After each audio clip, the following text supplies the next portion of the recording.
Yeah, and this is really the psychological question I wanted to pose here to you, Stefan. If the team on the top of the table wasn't Bayer Leverkusen with 10 points clear ahead of Bayern Munich, would this really still be a title race? I mean, you and I are old enough to remember 2002 Vizekusen, 1999 Vizekusen. I mean, the 2002 one was the more epic fail because they threw away 3 titles, right? They threw away a real treble, collapse in epic fashion in Unterhaching to give Bayern Munich the Bundesliga title. Oh, no, sorry, actually it was Dortmund. Excuse me. Bayern Munich was the first time. Then they collapsed, of course, in the Champions League final against Real Madrid, where Zinedine Zidane scored an incredible goal, and then they lost the German Cup final as well. And to make matters worse, their captain, Michael Ballack, got all the way to the World Cup final with Germany and lost there to Brazil, although he wasn't on the field.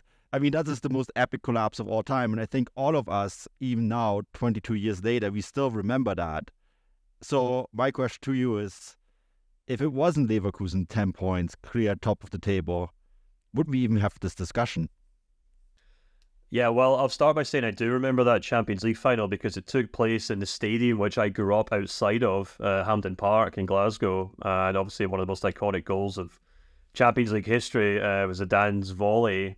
Yeah, it's such an interesting kind of curse, if you will, because when I was actually with the club early in the season, they were quite happy to point out that no other team have finished second in the Bundesliga more often than Leverkusen, which is usually something you think a club would maybe try to hide or brush under the carpet or dismiss, but Leverkusen almost kind of wear it as like a kind of badge of pride. And obviously, the way the German football is, where it has one club that tends to monopolize, and then you have like 5, 6, 7 kind of big clubs competing for that. I think Leverkusen do kind of feel at times that they get left out of that conversation when we talk about the Schalkes and the Dortmunds and the Gladbachs and Frankfurts and whoever else, simply because they don't have the fan base or the stadium and things like that. But they would argue that they definitely do have the history, at least on the field. I'm sure ultras and fans can argue till the cows come home about legitimacy and 50+1 and whatever else. But yeah, I mean, to go back to your main point, would we be, if this was Bayern this far ahead at this point, we would say, yeah, it's done and dusted. And to be perfectly honest with you, I think this is also done and dusted. 10 points clear with 10 games left, if I'm not mistaken.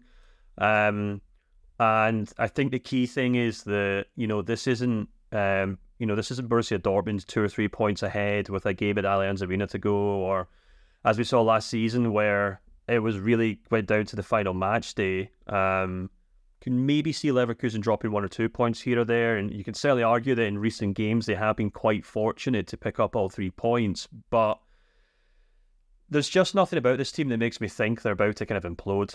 And I think that basically sums up Leverkusen so well. You look at this game against Cologne at the weekend, 2-0 win against their rivals.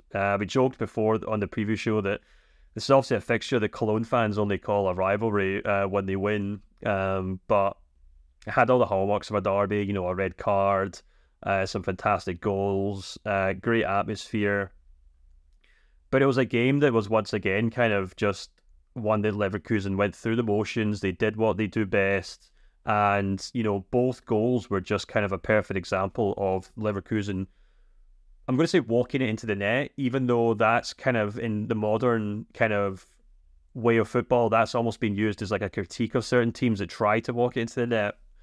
And it is a critique unless a team actually can do that, and that's exactly what Leverkusen can do this season. And I thought it was also quite fitting that it was Grimaldo and Frimpong who got the goals, because the pair of them have just been so instrumental to this team, and the way that they play, the way they score goals, the way that they win games, the way they unlock teams. And I actually had a friend ask me about it this afternoon, saying, he doesn't follow German football, but he said, well, I take it that's the German league done and dusted then. I was like, yeah, more or less. And he's like, I've just looked at the stats and I can't believe how many goals and assists Leverkusen's fullbacks have. I was like, well, that's because they're not fullbacks, they're wingbacks, or at the very least, actually, just full-blown wingers. And the reason I really want to emphasize the point about those two players is because they're two players playing in a system that Xabi Alonso has put together to get the best out of them. And I think he'll be a real testament to just the remarkable job he's done this season, that I suspect that if or when Frimpong and Grimaldo move on to other clubs, I don't think they'll be able to replicate what they've done with Leverkusen this season, because there's such specialised players in a specialised system that, you know, I don't think you could just plop a Frimpong in at right back for Man United or a Grimaldo in a left back for Arsenal or Real Madrid or whatever and expect them to do the same thing.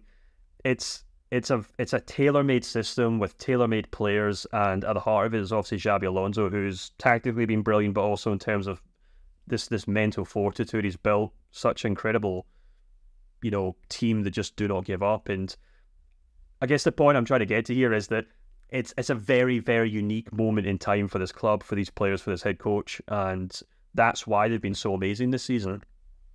Yeah, I mean, and there's a couple of things here. You know, I was asked in the Substack chat today whether Grimaldo is going to leave the club in the summer, and I do think Frimpong is going to leave because it's the 40 million euro exit clause, and I actually think that Leverkusen are planning to sell him, right? And that is going to be their one big sell, so they can address other fields that they need to address. Although I would argue that Frimpong's replacement is already at the club in Talia, right? He's already pretty much been playing that role many times, including against the Bayern game where he started over Frimpong. So I would argue the replacement is already there, and they're going to use the 40 million. And when you talk to agents and people at Leverkusen, they're going to say we really only need there's only one player we don't have control over, and that's Frimpong. Everyone else we have control over, and that is very much by design, right? That they're going to sell. He's going to be the one we're going to sell, and then we're going to use the money to improve the squad even more. They are also the news, of course, this week that emerged that they have control over Xabi Alonso's contract as well. There was always this understanding that there was an exit clause in 2024. Well, actually, it's in 2025, right? So that changes the discussion completely, in my opinion, because now Leverkusen can just say no to anything. And I'm suspectable. I mean, there's no way that Simon Rolfes is going to let Alonso go, and I'm pretty sure that Alonso will accept that. So that changes the conversation entirely. And then the Wirtz camp came out too, right, and said that they want to stay long term. They were now talking about 2 or 3 years even about staying at the club. So it's really good time for Leverkusen. And then the point that I also wanted to make, I just did the math. So if they average 2 points a game for the rest of the way, which would be significantly less than what they're averaging now, they would get to 84 points, which is the maximum points that Bayern Munich can still reach.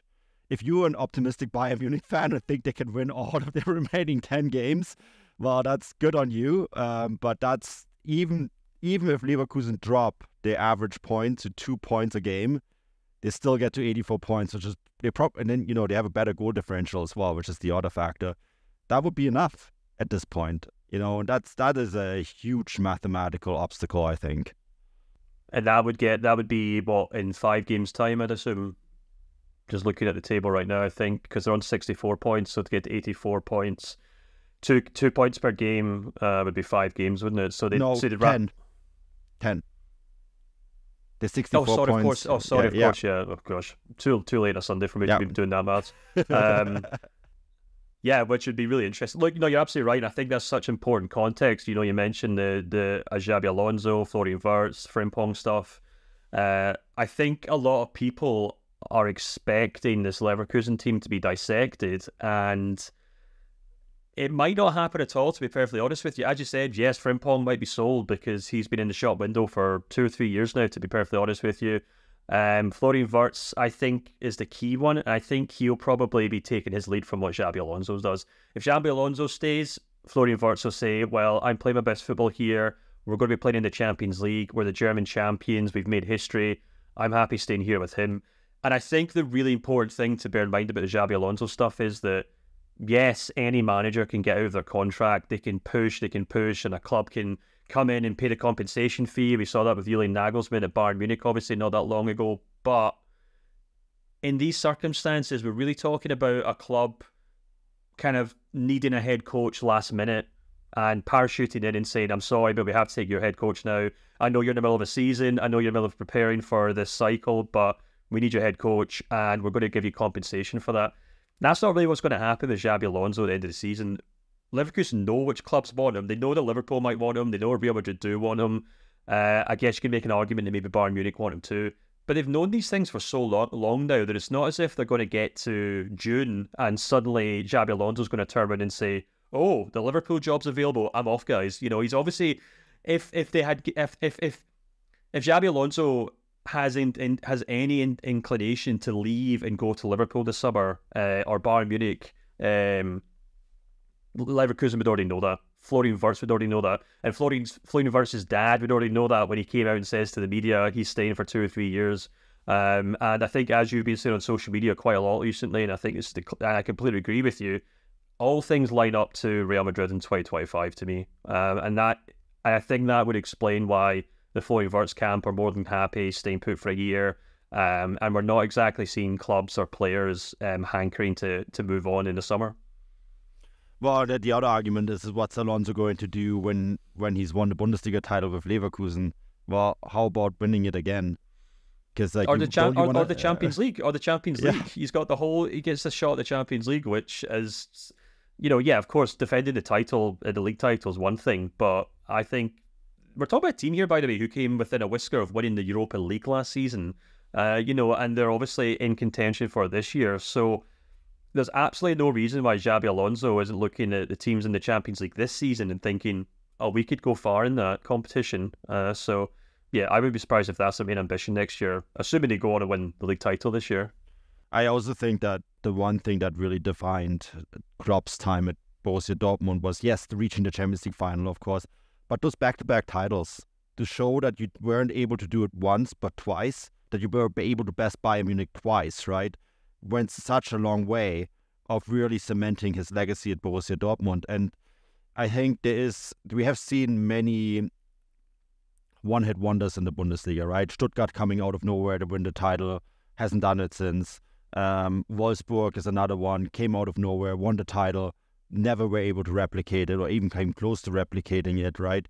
Dortmund is the only team that has done it like 2 or 3 times in the history where they've won it in this super modern Bayern era club era, that they come in and said, we're not only going to best you once, we're going to best you twice, and then we're going to do something in the Champions League as well. And for Alonso to do something like that with a club that's not named Borussia Dortmund, to maybe win back-to-back titles, and as you said, have a deep run in Champions League, maybe win it, I think that would set a legacy up for him, and then he can do what Klopp does and pick whichever club he wants. Yeah, exactly. And as we've been saying from day one, Xabi Alonso has made it clear that he will not change his plans for a club. He will do what he's going to do, and he'll decide when he wants to leave Bayer Leverkusen. So, yeah, if you're a Leverkusen fan, great weekend of action. Things look very rosy for 2024, in my opinion, and let's just maybe hold off on believing all these transfer rumours until the end of the season, perhaps.